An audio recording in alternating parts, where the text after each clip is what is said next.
Hey Coding House, welcome back to my channel. Today we are going to talk about variables in JavaScript. Now variables by definition are simply what? A placeholder which can hold some value, which can change, and you can alternatively mark it in a way that it should not change. Now in JavaScript, because JavaScript is not statically typed, it is dynamically typed, you do not specify the type when you write a JavaScript variable. So a normal way, the default way of writing a JavaScript variable is I'll show you with a simple example. Let us write this file and let us call it as var versus let versus const. Now these are all different type of variable types which are allowed in JavaScript. And let's say I'll say console log. We are talking about var. Now var is a very specific type. For example, the very first way I want to show you for var is let's say I create a function here in JavaScript. Function understand var.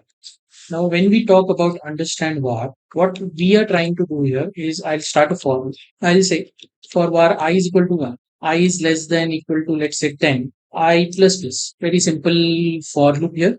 Yeah. And after I do that in the for loop, I will simply say console log I is equal to, and I say it is I. Now in JavaScript, you are allowed to comma separate the files in console log. And if it is a normal programming language, see what happens here. I'll call the understand var. I'll open my terminal and I'll say node space var let const. See, it is printing 1, 2, 3, 4, 5, 6, 7, 8, 9, 10. My question is, if I have this, if the for loop ends, and in a normal situation, this is one of the problem with var, that its scope doesn't end with the, like for example this block in this, it will not end its scope. So what happens here is if I say console log I is equal to comma I in, and this is outside, right? So I'll just write that I identify here that console log I am outside loop.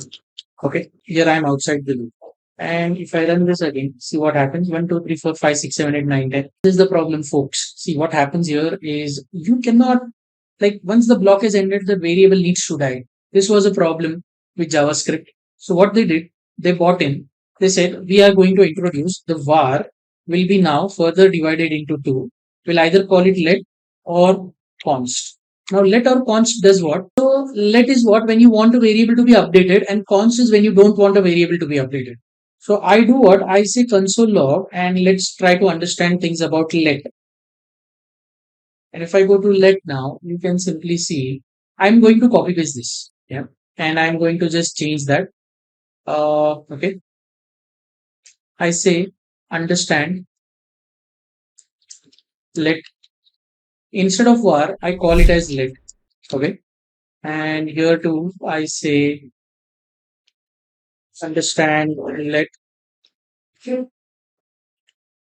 And if I clear my screen, run it again, and I get an error here. The error, see, the first one ran very quickly, perfectly, but the second time it says that this reference error is not assigned. Yeah, that means, see, I'm just putting it up here so that we'll be able to understand here quickly that I is not defined when I called. Why? Because I'm trying to use, so let and const are block scoped.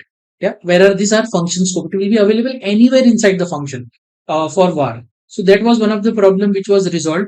And you can see that if I want variable declared using let, another thing I want to show. So I'll just how about I comment this two line. So I'll get rid of those errors.